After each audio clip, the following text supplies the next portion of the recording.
अब हाम्रो सिओई आइसकेपछि हाम्रो पहिलो नम्बर 1 मा गर्नुपर्ने काम भनेको चाहिँ हामीले एउटा भिएफएस को डेट चाहिँ बुक गर्नुपर्ने हुन्छ। अब तपाईहरुलाई भिएफएस भनेको चाहिँ के हो भनेर अहिलेसम्म थाहा पाउनु भएको छैन भने चाहिँ भिएफएस भनेको चाहिँ एउटा अफिस हो जुन चाहिँ काठमाडौँको ठमेलमा रहेको छाया सेन्टरमा छ। त्यहाँनिर चाहिँ हामीले अब भिजा लगाउन जानुपर्ने हुन्छ, यानी हाम्रो सबै डकुमेन्टहरुलाई जम्मा गरेर चाहिँ हामी चाहिँ भिएफएस मा चाहिँ हाम्रो भिजा एप्लाई गरिदिनु भनेर चाहिँ हामी त्यहाँनिर जानुपर्ने हुन्छ। र त्यसको लागि चाहिँ हामी भिजा एप्लाई गर्नको लागि चाहिँ हामीले एउटा डेट चाहिँ बुक गर्नुपर्ने हुन्छ। जस्तै यो मितिमा चाहिँ म चाहिँ मेरो डकुमेन्ट बोकेर चाहिँ यो अफिसमा चाहिँ आउँछु र मेरो डकुमेन्टहरु चाहिँ तपाईहरुले एम्बेसीमा पठाइदिनु होला भनेर चाहिँ त्यसरी हामीले एउटा भिएफएस को डेट चाहिँ बुक गर्नुपर्ने हुन्छ। र यो भिएफएस डेट चाहिँ तपाईहरुले नजिकैको आफ्नो साइबर अथवा आफ्नो कन्सल्टेन्सीहरुबाट पनि भर्न सक्नुहुन्छ।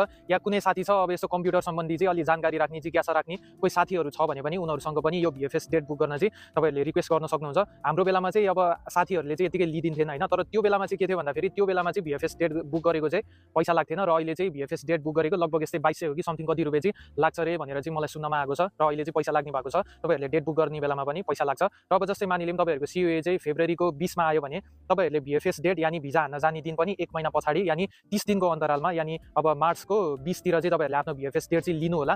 किन भन्दाखेरि यो 30 दिनको दौरानमा चाहिँ तपाईहरुले बाँकी अरु सबै कामहरु गर्नुपर्छ, जस्तै अब एनओसी लिने, स्कुललाई पैसा पठाउने र त्यो प्रोसेस चाहिँ अहिले एकैछिनमा आउँछ। र तपाईहरुले चाहिँ सँगसँगै यो भिएफएस डेट चाहिँ बुक गर्ने बेलामा आफ्नो बारको नि ख्याल गर्नु होला। किन भन्दाखेरि हामीले भिएफएस मा डकुमेन्ट चाहिँ एप्लाई गरिसकेपछि हामी 3 दिन चाहिँ काठमाडौँमा बस्नुपर्ने हुन्छ। र यदि तपाईहरुले अब शुक्रबारमा चाहिँ आफ्नो डेट पार्नु भयो भने यानी शुक्रबार चाहिँ भिएफएस जानु पर्यो भने चाहिँ तपाईहरु चाहिँ 5 दिन बस्नुपर्ने हुन्छ। किन भन्दाखेरि शनिबार र आइतबार चाहिँ भिएफएस को चाहिँ काम हुँदैन, यानी एम्बेसीमा चाहिँ काम हुँदैन र त्यसरी चाहिँ तपाईहरुको 2 दिन अझै एक्स्ट्रा थपिन्छ र 5 दिन चाहिँ बस्नुपर्ने हुन्छ। र अब यदि कतिपय स्टुडेन्टहरुलाई चाहिँ भिएफएस चाहिँ कसरी भर्ने होला, मलाई आफै भर्न मन छ भन्ने जस्तो तपाईहरुलाई लाग्छ भने पनि म डिस्क्रिप्सन बक्समा चाहिँ यो भिएफएस कसरी भर्ने भनेर चाहिँ त्यो भिडियोको लिंक चाहिँ राखिदिन्छु। तपाईहरुले यो भिडियोपछि त्यो भिएफएस कसरी भर्ने भनेर त्यो भिडियो पनि एकचोटी हेर्न चाहिँ सक्नुहुन्छ।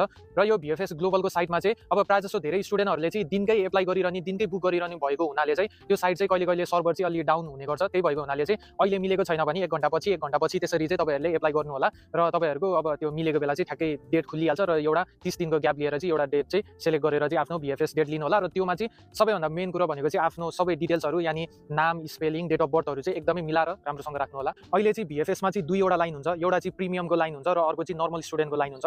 र यो प्रिमियम र नर्मल भनेको के हो भनेर तपाईहरुलाई थाहा छैन भने म बुझाइदिन्छु। यो प्रिमियमको काम चाहिँ के हो, प्रिमियम लाइन भनेको चाहिँ के हो भनेर त्यसको बारेमा बुझौँ। अब भिएफएस मा तपाईहरुले डकुमेन्ट एप्लाई गर्न जाने बेला त्यहाँनिर थुप्रो डकुमेन्टहरु चाहिँ लिएर जानुपर्ने हुन्छ तपाईले, यानी पासपोर्ट, एप्लिकेसन फर्म, सिओई, पासपोर्टको फोटोकपी यताउता तपाईहरुले लिएर चाहिँ जानुपर्ने हुन्छ। र अब त्यस्तो बेलामा चाहिँ प्रायजसो स्टुडेन्टहरुको चाहिँ एउटा दुईटा डकुमेन्टहरु चाहिँ छुटमुट भइरहेको हुन्छ र त्यो छुटमुट भएको हुनाले चाहिँ अब प्रायजसो विद्यार्थीहरुलाई चाहिँ अब एम्बेसी पनि पर्ने हुन्छ।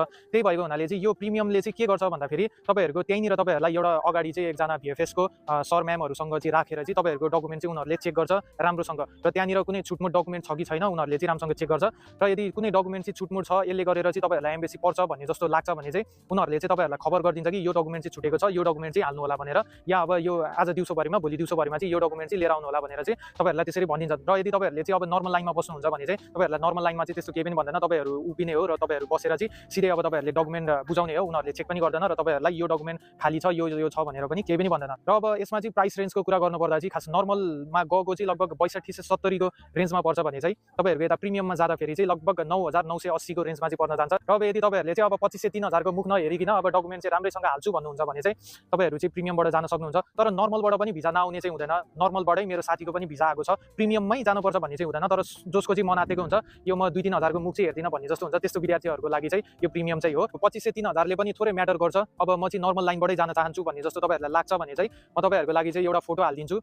स्क्रिनमा अहिले तपाईहरुले देख्न सक्नुभएको होला, यो चाहिँ हाम्रो भिएफएस जाने बेलामा चाहिँ के डकुमेन्ट चाहिन्छ भन्ने को एउटा फोटो हो र यो फोटो चाहिँ तपाईहरुले चाहिँ स्क्रिनशट गरेर राख्नु होला र तपाईहरुले भिएफएस जाने बेलामा चाहिँ आफ्नो यो सबै डकुमेन्टहरु चाहिँ छ कि छैन भनेर चाहिँ एकचोटी राम्रोसँग चाहिँ चेक गर्नु होला र कन्सल्टेन्सीको सर म्यामलाई पनि यो फोटो देखाएर चाहिँ तपाईहरुले यहाँ अब के कुरा थप्न पर्छ कि यदि कुराले मिल्छ कि मिल्दैन भनेर चाहिँ तपाईहरुले चाहिँ एकचोटी चेक गर्नु होला। र तपाईहरुको प्रिमियममा हाल्ने भनेको नि सबै यही डकुमेन्ट नै हो, तर उनीहरुले चाहिँ सिर्फ आफ्नो हातैले हेर्दिन्छ भन्ने फरक मात्रै हो। तपाईहरुले जे होस् नर्मलमा पनि यो डकुमेन्ट हालेर चाहिँ आफैले चाहिँ एउटा प्रिमियमको फिल चाहिँ लिन सक्नुहुन्छ।